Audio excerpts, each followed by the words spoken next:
This is The Stark Truth, hosted by Robert Stark, brought to you by StarkTruthRadio.com. Robert Stark is an American journalist and political commentator. You can listen to his podcast at www.StarkTruthRadio.com.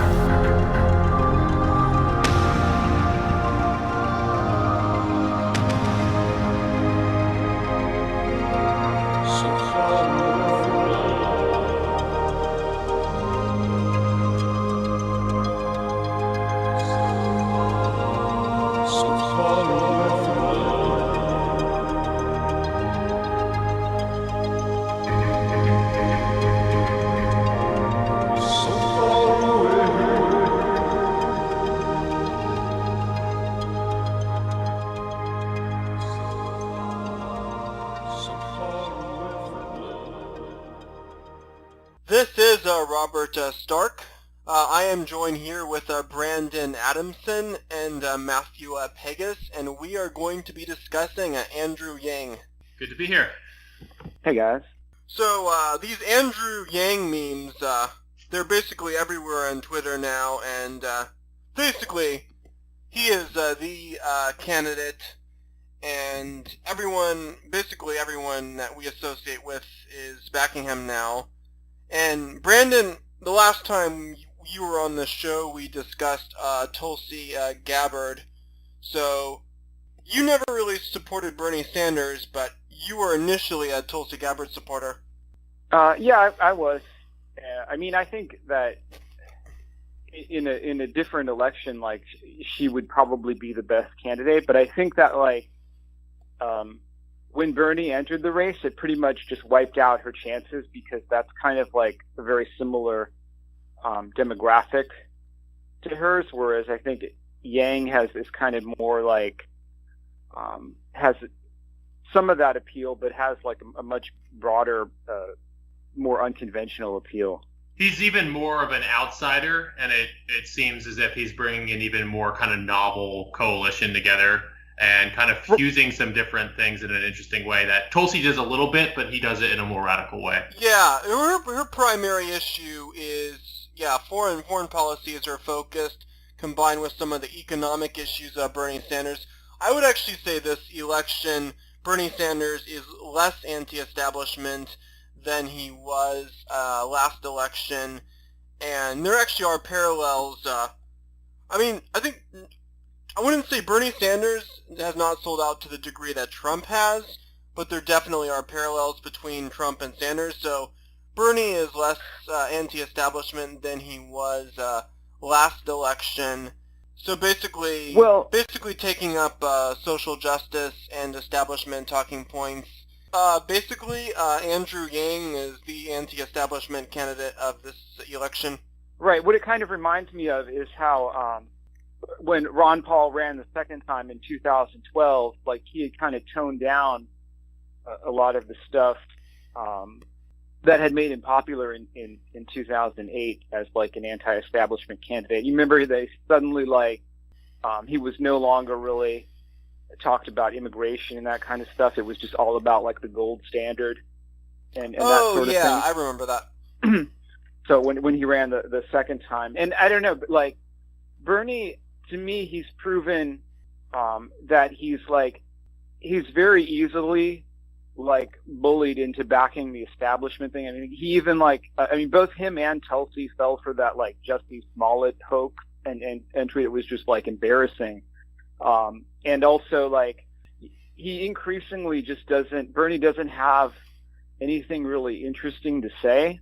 Anyway, it's just kind of like, it's just the basic, like, and he's been willing to even like go against his own prior beliefs if it's like, if he can score points on Trump, like, even if it's something he used to like agree with, and he like uses it to attack Trump, like, in terms of foreign policy and that kind of thing. So yeah, I think he's just proven that he's very easily bullied, and he just doesn't really seem all that interesting, to be honest. Like, he doesn't represent radical change the way he might have not just 4 years ago, but maybe like 10 or 20 years ago. And what is interesting about the whole Yang movement is basically it's a big tent movement of radical centrist, neo-reactionaries, Bernie bros, and leftist. And it'll be interesting to see if all those different groups tolerate each other. Well, they don't really have a choice, because ultimately there's already been things where, like, well, these people have no place in this movement or this campaign, but like, tough shit, you can't do anything about it. So his Yang's policies are going to appeal to really a broad range of Americans, and like there's nothing you can do about it. So you just have to relax and deal with it. I think it's kind of amazing just that people just need to embrace the fact that Yang is really the only candidate who can unify all of these all these insane different groups of people that would otherwise just absolutely hate each other, and people should just like deal with that. Yeah, and embrace it. I mean, I don't really anticipate that being a huge issue with Yang's campaign, because it has this kind of trickle up phenomenon where it's a lot of, I think, people kind of discovering his candidacy sort of independently and then just kind of memeing about it, and it creates this totally novel sort of movement. So I don't really anticipate the differences between different factions of his support clashing being a big issue. I kind of see him, that's one leg up that he kind of has on Tulsi, is he's less clearly like in with the whole SJW thing. He kind of does come across like he really is cutting through the mire of a lot of culture war stuff in a way that Bernie and Tulsi don't quite. Yeah, he's basically the only non-SJW candidate on the Democratic side. Even Tulsi Gabbard, I like Tulsi Gabbard in a lot of ways, but she still panders to that crowd. The thing is Yang is totally like a part of that SJW crowd, but I mean, he's paying people $1,000 a month, So like, I'm willing to put up with that kind of bullshit if I'm getting $1,000, in NEET bucks every month, and I can sit around and play Kid Icarus all day. Like, that's fine, man. He can talk about like, I don't know, government funded, transgendered preschool or something like that. I don't give a fuck. Like, it's just, I don't really care. I'm not, in terms of Yang, like, I'm not a social conservative really anyway at all. So like, the people that complain about that he's, for the, like, oh, look at what his policy on this is or that is. It's like, I'm like, well, I'm cool with most of that stuff, so I don't really care. And, I think he is totally on board with that stuff. He's already made like denunciations of, like alt-right people supporting his candidacy and questionable memes and that kind of thing. He says, I don't want their support, blah, blah, blah. But it's like, well, tough shit. You're going to pay us $1,000 a month, so we're going to support you, like, whether you like it or not. At the same time, I mean, he, I haven't heard him talk as much as I'd like to, actually. I want to do more research on him. But my impression is, while he's clearly liberal in some real sense, he's willing to be a hard realist about things. He's willing to, recognize that, working class white people in this country, that is that their issues are legitimate. That's part of what goes into his UBI, his stance on UBI and his stance on automation. I guess all I'm trying to say is that no matter how liberal he is, and those are his values, at the same time, I really think he's a hard realist about the reality of demographic change and the effects it will have. Right, and he also, rather than spending all his time like just pandering to these groups and giving these platitudes, like, he kind of bypasses all of that language and focuses strictly on like detailed solutions to these issues.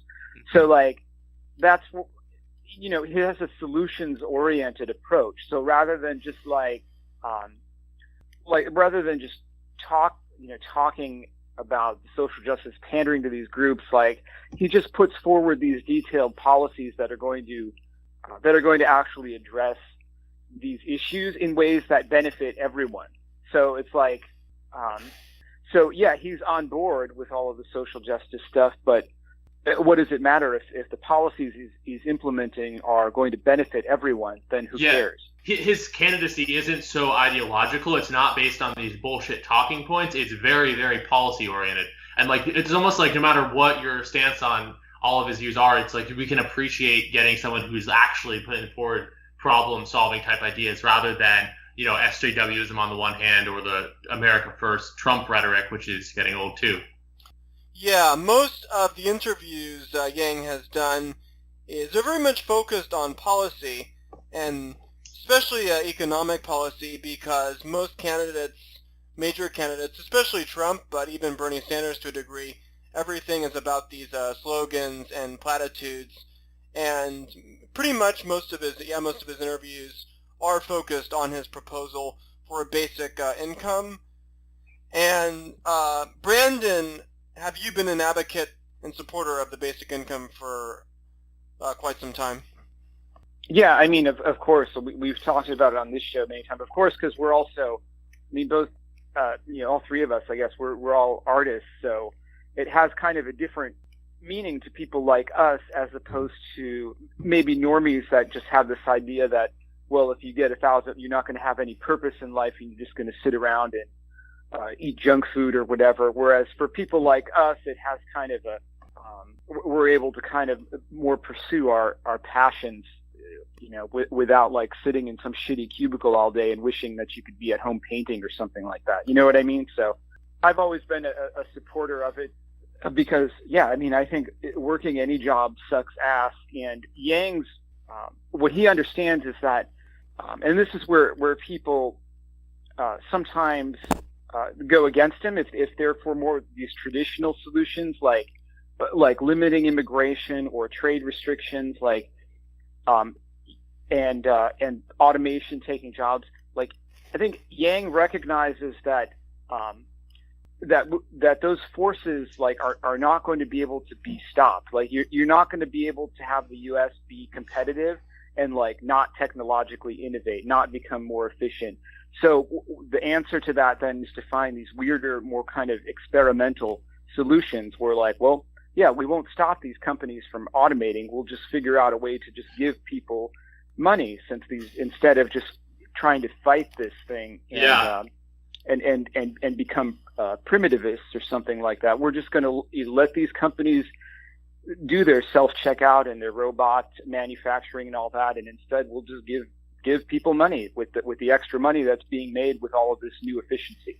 As far as the arts go, all three of us are artists, so we really understand that. And Yang addresses that directly on his platform, basically the need to fund the arts, and at the very least to have a basic income will enable people to pursue their passions, which basically, this is why I really, all this conservative nonsense, basically if you want to be an artist or writer, you have to go out and get a real job. Because you're not going to have time left over, and you're going to be tired, and you're going to be stressed out. And the other thing is, a lot of the people, there's people who are on maybe trust funds, or they have wealthy family who will sponsor them, and then those are the people who go on to be writers. So, yeah, I think it's really important for creative types to have a basic income, and Yang explicitly directs that. And that's why he's successful at building this growing Big Tent movement, because you have this, it unites all these different diverse demographics.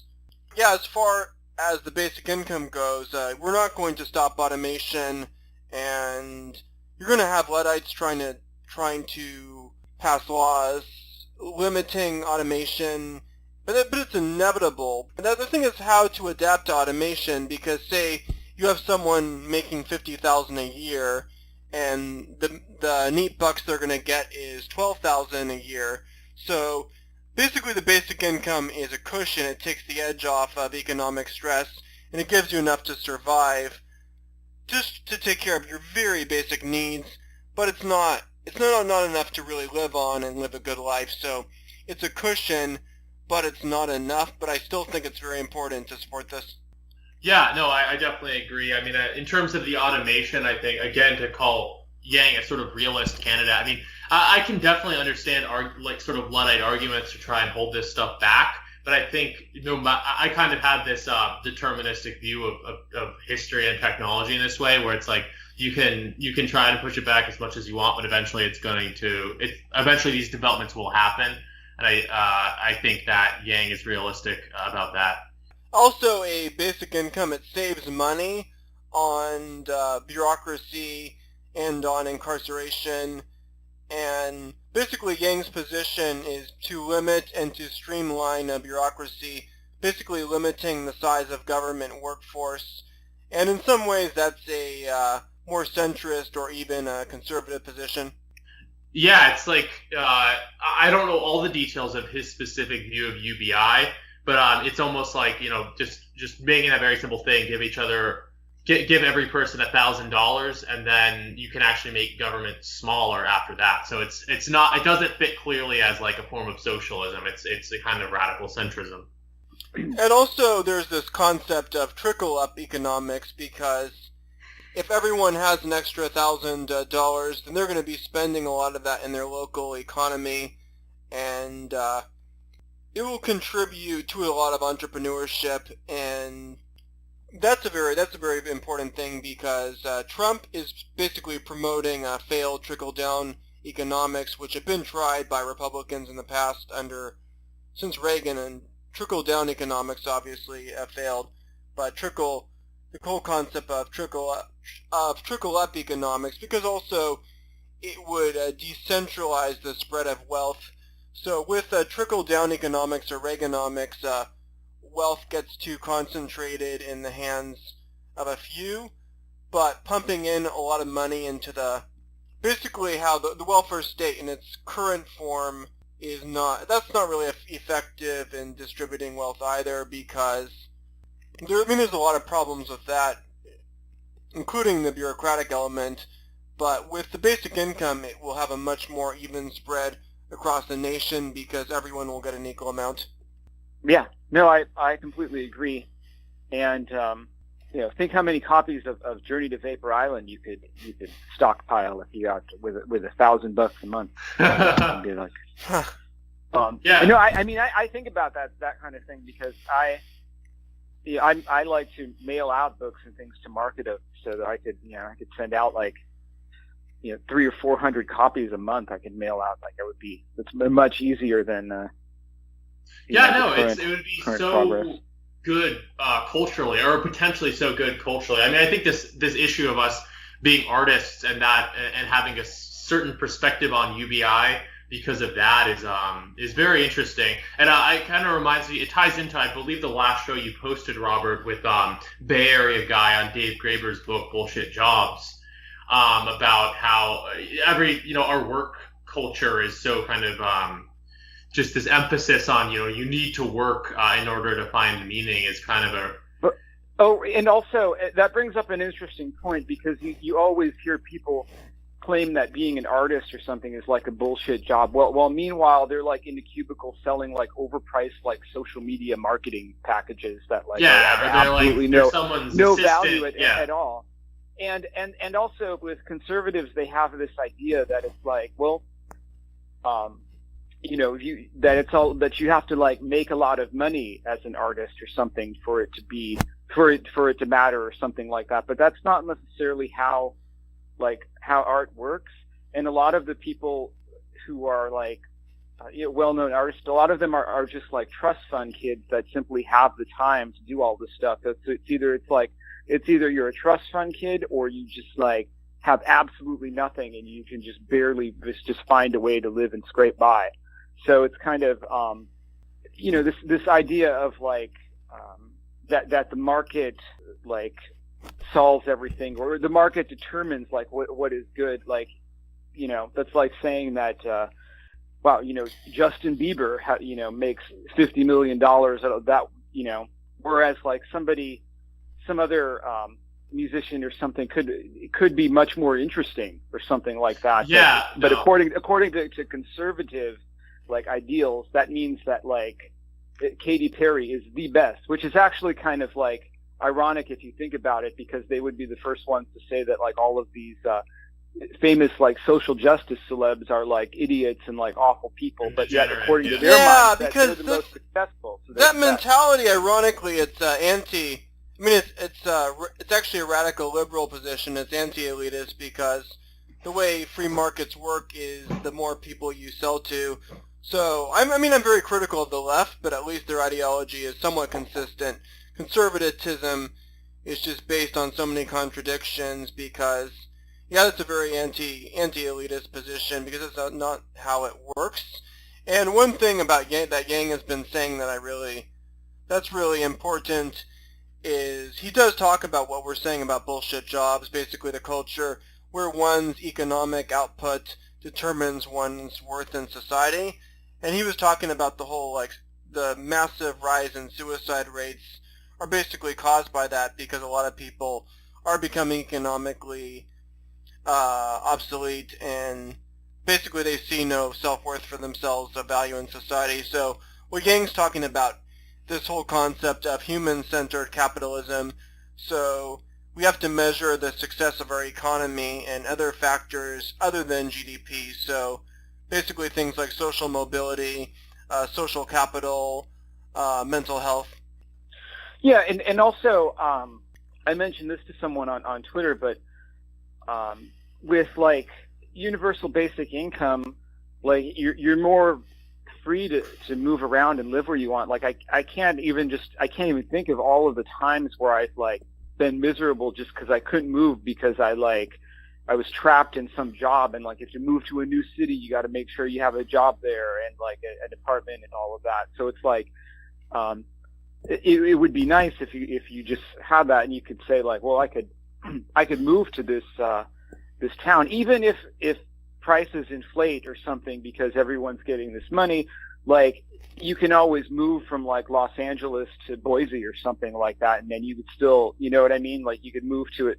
It might actually cause like a revitalization of smaller towns because people don't live there because there's no work. But if you could live in a small town and still sustain yourself, maybe more people would do that with this extra money. Anatoly Karlin was the one who made that point. I thought it was really interesting. Yeah, there's no telling, what some of the effects of this could be. And obviously there are some concerns people have about what a UBI would do. But I think I'm way more inclined to think that it could lead to a cultural renewal and renaissance of in a variety of different ways, some of which might even surprise us. Yeah, it will. It could very well lead to a massive decentralization of the economy and revitalization of small towns because there's all these places. Just in California, there's these small farming towns where they have potential to build a more kind of cohesive community, but people don't live there because there's no jobs. They could basically become no prospects. Yeah, so become kind of like the new kind of artist colonies and stuff like that. And I guess another thing about this whole basic income and the conservative mentality. Yeah, so conservatives are assuming that everyone's just going to be lazy and watch TV, but I really think they're projecting what they would do. Yeah, I think there's something to that. I think I wish I had the studies at my fingertips, but I've talked to smart kind of libertarian types about UBI. Back in college, I knew some pretty educated people on it, and I remember someone citing a study that showed that people actually are not but like if they're given a certain amount of money, they actually spend it wisely, and like basically that people, if given the resources, will make rational decisions. Well, and also in this case, remember, everyone is getting it. So it's kind of skewed when you take a situation where like only a certain segment of the population is getting it because like those people may already be making poor decisions to be in that situation. You know what I mean? So it's like if everybody is getting it, then people are going to react to it differently. You know what I mean? So it's like, the whole psychology of this is a little bit different than like welfare. Right, because you're comparing apples to oranges like, or even just like unemployment insurance or something like that. Like it's the motivations for people getting it are not going to be all the same. If it goes to everyone, you're going to be dealing with completely different, all kinds of completely different kinds of people. Of course, there are going to be people who like squander it, and it doesn't end up being useful for them, or they spend it on drugs or something like that. But that's not. It's not going to be like that for across the board. There is a lot of former Trump voters now supporting Yang, and yeah, that's what I think about is remarkable about his candidacy, because we've talked about this idea of quite some time of a kind of fusion or alliance between the dissident right and dissident left, and there's never been a candidate who had support from both those groups I can think of, because there was the Bernie Sanders Trump voters who voted for Bernie in the primary, but those are two different candidates, and they never, like, those two movements never really associated. So this is the first time in modern history, or recent history, they can think of where you have one campaign which has basically a lot of people from the left, primarily a lot of Bernie Sanders supporters, some Trump supporters, some libertarians. So basically everyone on the dissident right is now turned against Trump. So basically, ironically, the only people who still support Trump now are the people who opposed him in the primary, like the people who voted for Ted Cruz, Jeb Bush, or Marco Rubio.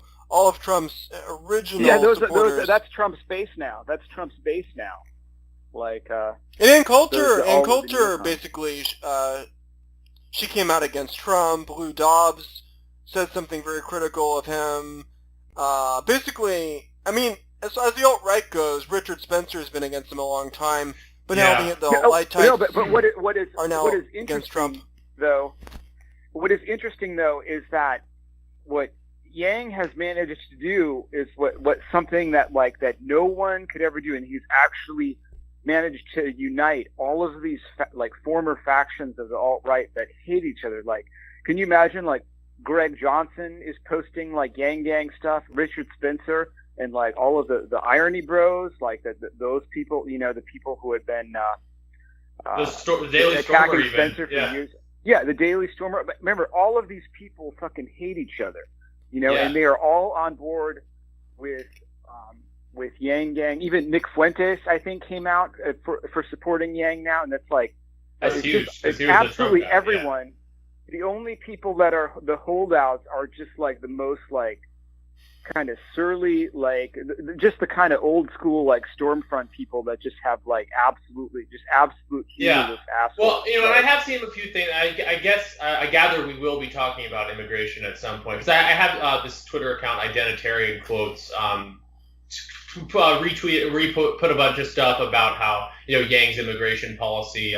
Steve Saylor maybe Steve Saylor said something about Tulsi. I don't remember. There are some people who still will criticize his stance on immigration and haven't been won over in that sense. But definitely your broader points, absolutely, the overall unity. Well, it's primarily a generation divide. So basically everyone under 40 is no longer supporting Trump. It's only the really older people who are backing Trump. Except for me, I'm 40 on the dot. Oh right, yeah, right on the cusp. As far as Trump goes, the primary reason that people supported Trump was immigration, but also expanding the Overton window on political correctness. And what's basically happened is Trump's came out in favor of massively increasing legal immigration, has done very little about illegal immigration, and as far as political correctness, stuff like deplatforming has gotten far worse under Trump than it would have been under a Democrat, is my assessment. Well, hey, I still appreciate the way that Trump did expand the Overton window, but I think it's kind of served its purpose. I don't think there's that much good that's coming out of that anymore. So basically there's no reason to support Trump. And the thing about Yang is obviously pro-immigration, but he has a whole bunch of other issues that can appeal to dissidents. Trump basically is that I'm just going to be, Trump's policies is this is my one issue and everything else I'm just like a generic Republican. But the thing is, like, it's a whole bunch of issues. Well, yeah, and the thing with Yang is, it's like, and these people who bring up like his immigration policy, or like I think even on like Mike Enoch or someone was like, oh, we need to go to these rallies and try to get Yang to tweak his positions on immigration. Like, that's just like they just don't get it, really. Like, it doesn't really matter what Yang's position on immigration and all this other stuff is, because it's over. There's no like viable electoral pathway towards restricting immigration or visas or anything like that. Like, there's like, Trump had a chance to do some of that and he blew it, and there's nobody proposing that kind of stuff for the foreseeable future. So when these people get out there and they're like, well, look at his position on immigration, it's like, well, it doesn't matter, because it's like it's too late to do anything about any of that stuff. So like, all we can do is just try this weird experimental shit and try to that's basically the mentality of support for Yang. Basically accepting that America, it's too late to save America, so I'm just going to enjoy my neat bucks. Yeah, there's like an accelerationist aspect to it. And I did want to say, Richard Spencer, who can be very just put things in a very intelligent and succinct way, has that gift obviously posted on Twitter about how basically Trumpism is clinging to an old ideal of America and believing it can be brought back, whereas Yangism, or the Yang pill, I mean, he didn't say that, that's my words, is the recognition that you can't bring that old America back, and it's a bold kind of step into the future. And, I saw the same tweet.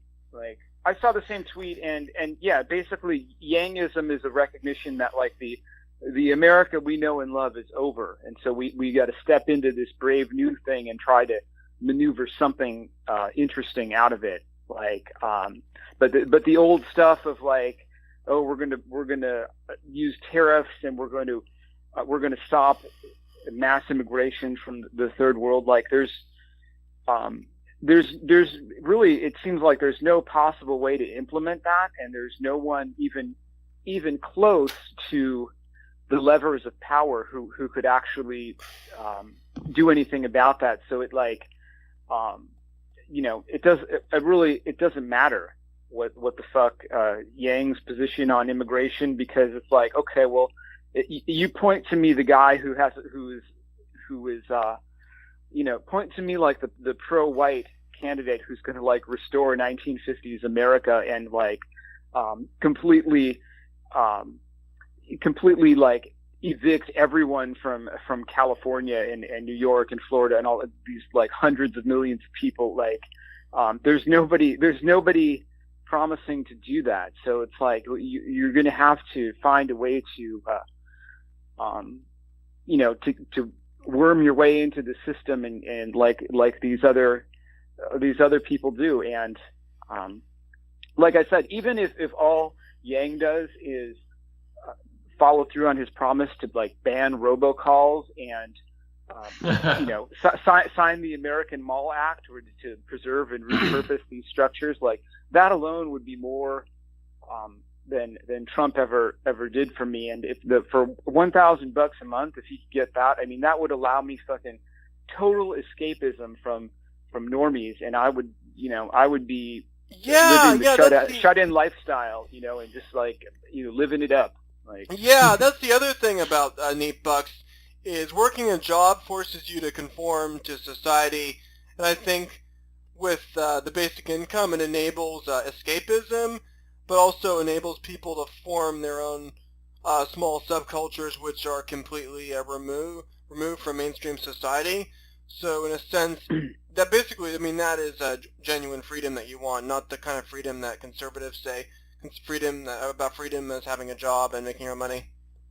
Yeah, right, and because I think everyone assumes that like $1,000 a month is just like it's just an individual for you, but like imagine like if a bunch of like-minded people took their 1,000 a month and formed their own weird kind of little sub area that they all lived off. It's not just about like what you do with 1,000 a month. Like, what if you get like a whole house full of people and you have, you got like 15,000 a month for you're all renting out this house, and you turn it into this, I don't know, you turn it into this fucking meat factory paradise. You know? It's kind of like it's not just about the individual like me getting $1,000 and like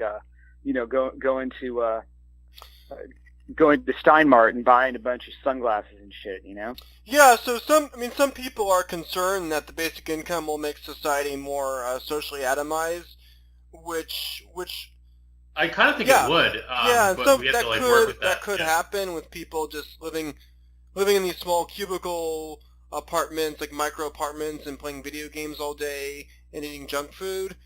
And that's definitely likely, but there could also be these kind of like neo-tribal enclaves. So it's really up to kind of where the accelerationism comes in, because it's like it's taking us to a further point, perhaps within neoliberalism, whatever you want to call it. But it takes us to a point where then something completely new, given the technological advances and societal progressions that we've had. It takes all that stuff, which a lot of it's been bad, but it takes all that stuff, brings us to a certain endpoint with it, and then something new can be built on top of that, is kind of the way I see it. As far as the whole debate about immigration goes, as far as restricting immigration, I think Trump proved that restricting immigration on the grounds of like Americanism or American identity, that's not going to happen. But I do think what will happen is that basically the economy based on labor is based on on endless supplies of cheap labor. But when most people have a basic income, they're not going to want to share their basic income with like millions of people coming in from Central America. So basically, it will make it so people will look at immigration on a practical basis rather than a basis on we have to save America. Basically, right, and also rather than look at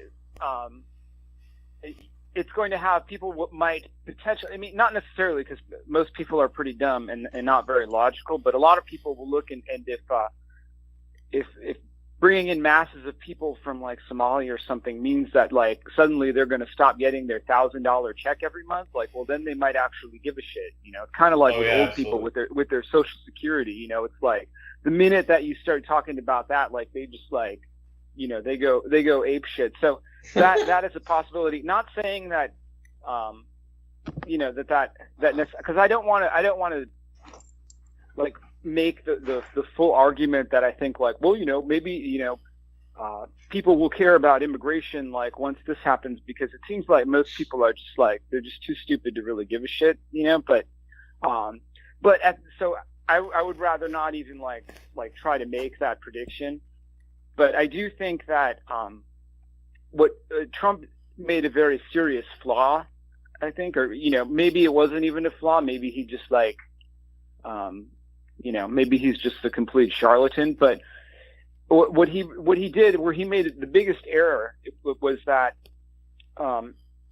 he filled his administration with people that didn't agree with the ideas that he ran on, and then the few people that he did get in his administration, like Bannon and Sessions and stuff, that were actually like kind of understood these issues and were like on the same page, like he totally chucked them under the bus. He trashed them, and so you can't really empathize with the guy when he says, "Oh, I'm trying to do all this stuff and I'm getting thwarted by the system." Like, well, he had the opportunity to like appoint like a fuck ton of like nationalists and all kinds of different people to his administration, and like 90% of the people with brains that he appointed, like he dumped them, and then he appointed people like a Secretary of State that didn't even agree with his own foreign policy. Like, so you have to just wonder, like, he can't make the excuse that like I've been trying to do all this stuff and I've been thwarted by the system, because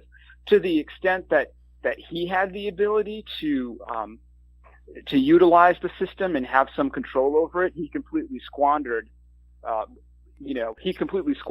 was in his control. Yeah, he's really kind of blowing it right now, I think. I don't know if either of you are like signed up for his mailing list, but all he talks about these days is like the democratic platform, how America will never be socialist. He's really become, he's on the defensive, and it's not a good look. Yeah, everything about Trump is just saying America's never going to be a socialist nation, and all that stuff like that. And that's all new. He never I'm not a socialist either, but so I'm not saying that that alone I'm attacking him on. But he never, as far as I remember, he never really talked about socialism or anything like that. There was a refreshing aspect of his campaign in 2016. He wasn't all about free markets. He wasn't, he actually said some things about Bernie Sanders over Clinton, as I recall. And he really is kind of turning into this mainstream. Yeah, I would be okay with supporting Trump if he lived up to his original campaign platform. But that happens pretty much with every major candidate. What is interesting? Well, I would have, even if he just said like a piece of it, because really the only good thing about his presidency was the making peace with North Korea, and he even blew that, because he got Bolton and all these people involved, and suddenly they're demanding North Korea get rid of their nukes and stuff, and of course he was never going to agree to do that. After all of the times that the U.S. has done these regime change wars, why would anyone be stupid enough to give up their defense? Mm-hmm. So with Yang, I think as far as all those alt-right types goes, the initial support was when Yang tweeted basically about America becoming majority-minority by 2045, and he says this will be a truly dangerous time, particularly as well as decimating the most common middle-class jobs. Economic stress adds to social polarization and violence. And basically what Yang was doing is, he wasn't saying that America becoming majority-minority was inherently bad, but he wasn't cheering it on like the left usually does. He just says that it's going to create a lot of difficult challenges for this nation. And then another tweet was on white demographic decline, including low birth rates and also the rising suicide rate among white men. And that got a lot of attention. Well, he was on Tucker Carlson, and on Joe Rogan's show, he basically said that among the left that the suffering of white men is often diminished. So basically, Yang's message it's basically race neutral. He basically rejects it's race neutral identity politics. Well, I think what Yang was really getting at, I think, with that is instead of cheering on this demographic decline, what he was doing is he's saying whites are going to be a minority by this time, so he understands that that's going to breed a lot of resentment and conflict, and that we need to find a way to address this and find a way to placate these people. So that doesn't happen. And he's simply saying that these things that he doesn't use the term, but these things that the alt-right talks about, they're real issues, which even Trump has not stated that explicitly. So it really is pretty big. Yeah, I don't think I've heard Trump ever say the word white. He just says he just talks about things in terms of Americanism, and also I think in a future that is more kind of neo-tribalist, we will have to talk more openly about these issues. I'm not talking about in an alt-right or white nationalist sense, but in a more pragmatic sense that in a kind of society, I think thinking more in the sense of how do you make a multi-ethnic, multicultural nation work, we will have to talk openly about these issues. And right, you're going to have a recognition that there are that whites represent a group that is going to have some kind of interest. Also, you're just going to have to deal with that and find a way to rather than the way we currently deal with all this stuff is just it's all swept under the rug, kind of, and it festers. So you'd have to actually talk openly about here's how we're going to have to deal with this issue. And as far as the NEET issue goes, it seems like Yang is directly trying to appeal to NEETs because basically, obviously, now the basic income is called NEET bucks, obviously, and Yang tweeted the article on the sex recession, and he said more young men are living with parents than romantic partners.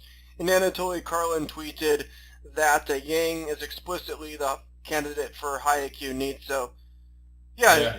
Basically, it's basically NEET nationalism. Or is it nationalism? I don't know. It's NEET something. It's post-nationalism, I think. It's NEET internationalism, like. Yeah, post-nationalism is a good word. So at a recent Q&A, Andrew Yang was asked what should be done to stop censorship and deplatforming on social media. And basically, he said that these companies should be classified as a public utility, allowing them to be regulated to protect freedom of speech. And this is obviously very important. But the people who care about this issue are disproportionately more on the right. So I think he is really doing this to kind of get that crossover appeal, and it's a really important issue. It's also important to point out that conservatives would never do this because they have this idiotic ideology about letting the free market do whatever they want.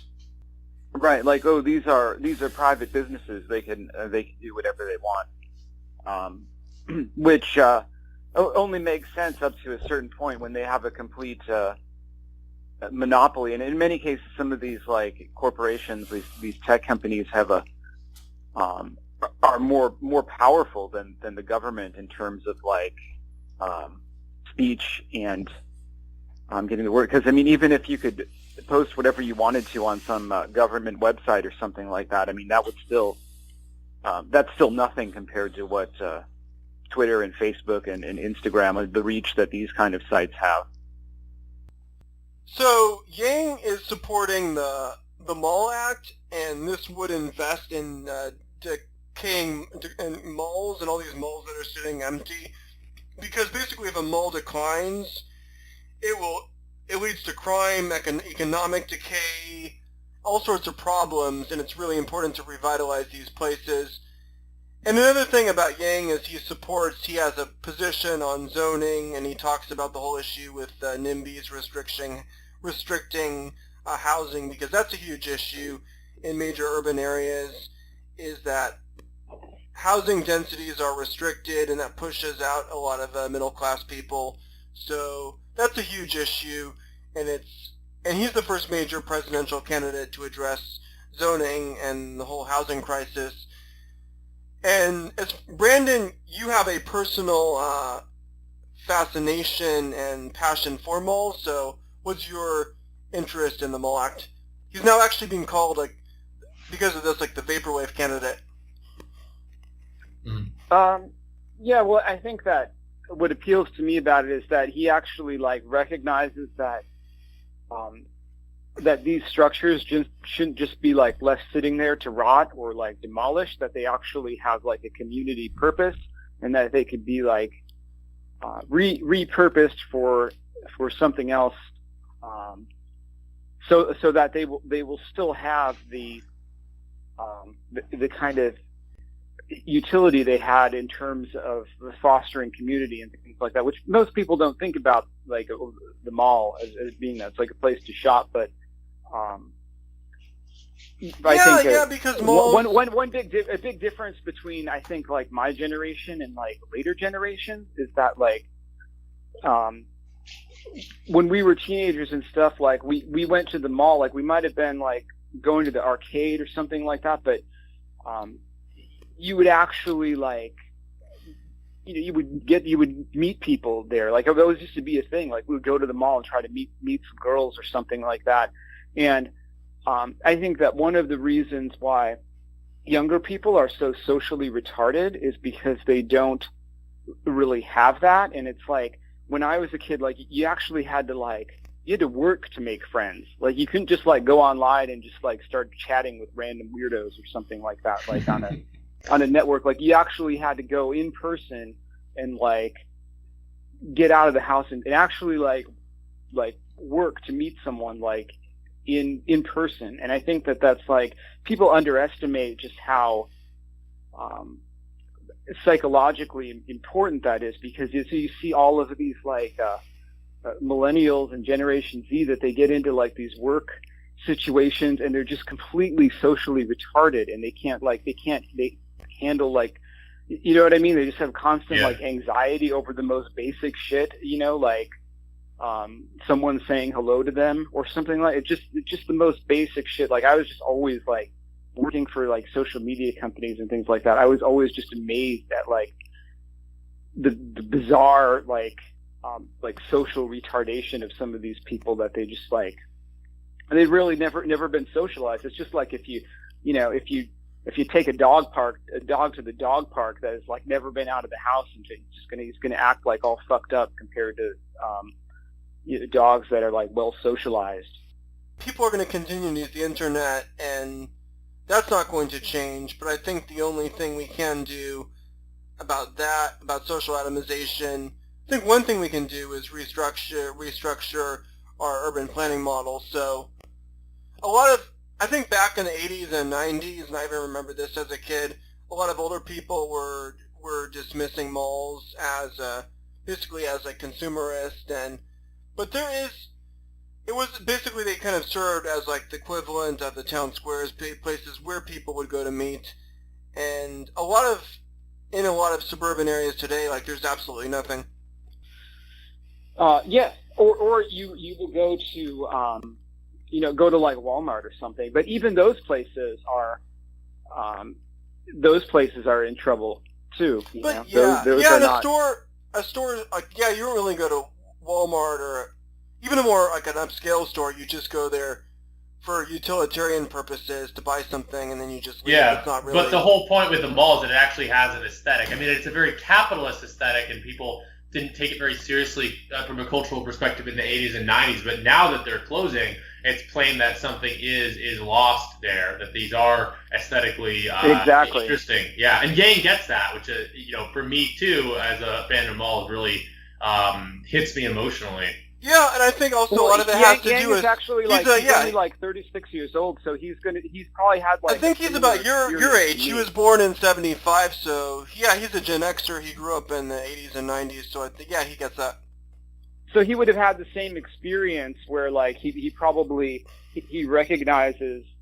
I don't want to say how great that was, but that he clearly has some nostalgia for that, the way that I do, and I think he understands it. Yeah, I think there is a lot of potential in revitalizing these malls, because a lot of these suburban areas, they don't have an authentic or traditional downtown area. But if you take a mall and you retrofit it, actually they're destroying the original aesthetics, but ideally I'd like to see those aesthetics, or at least some of them, get preserved. I know like a couple of them that we like. Westside Pavilion in LA is being transformed into Google. Horton Plaza is being transformed into some planned tech campus, and a lot of those kind of 80s postmodernist architecture, it sort of pays homage to these aesthetics of the past. So I think there's a lot of potential for these areas becoming like town centers for suburbs that lack that. Basically what I want to say about Yang is because he's thinking of new ideas, innovative ideas for the future. Both a lot of these older candidates, including the establishment candidates like Kamala Harris, Bernie Sanders, Donald Trump, they're all trying to regurgitate these failed ideas and policies of the later part of the 20th century. Yang is the only candidate. Crap. Yeah, exactly. Yang is the only candidate who has like forward-thinking solutions. Yeah, I would say that. Just in conclusion on my part, I'd say that these other candidates are all completely... They're still entrenched in these like 20th century political ideological paradigms, where I think Yang is moving closer to the newer paradigms that have broken up all of those, and that's where you see like support for him, like among both like the irony left and the irony right, and all of these different factions of people that, you know, the other candidates living in this like this 1980s, 1990s, you know, of like socialism versus capitalism and war versus peace and things like that. You know what I mean? It's like interventionism absolutely. and not. There's like Yang is getting closer to what the newer paradigms are. They're not going to be the same as this old stuff that this boomer era paradigm of liberal and conservative. Like, you don't even hear people use those terms really unless they're old people. Nobody says like liberals or conservatives. It's either like nationalists or like Antifa or and that's accelerationist. That's, like you can tell where Trump really, when basically the major change of Trump is when he changed his rhetoric. Instead of saying things like nationalism, he said conservative versus liberal. I mean, that was the real turning point. Before I wrap up the show, Matt, do you want to add anything? Yeah, I just kind of want to echo what Brandon said just now. I mean, I think the social reality we're living in and the shifting paradigms are that so much has changed so quickly with technology and will continue to change so quickly with technology and things like mass immigration. And just you know, there is things that keeps accelerating, and I think that Andrew Yang is the only candidate who's actually looking at the facts of this, and is actually, you know, he's a young enough guy. He understands the kind of younger generation and the ways that things are changing. And I mean, not only do I think his ideas are good, I think he's the only candidate who's really talking about some of these issues. We're at the end of the show. Thanks, guys, for being on, and it will really be interesting to see where what will happen with this election. He's going to win. Yeah, we got to make it happen, right? Yeah.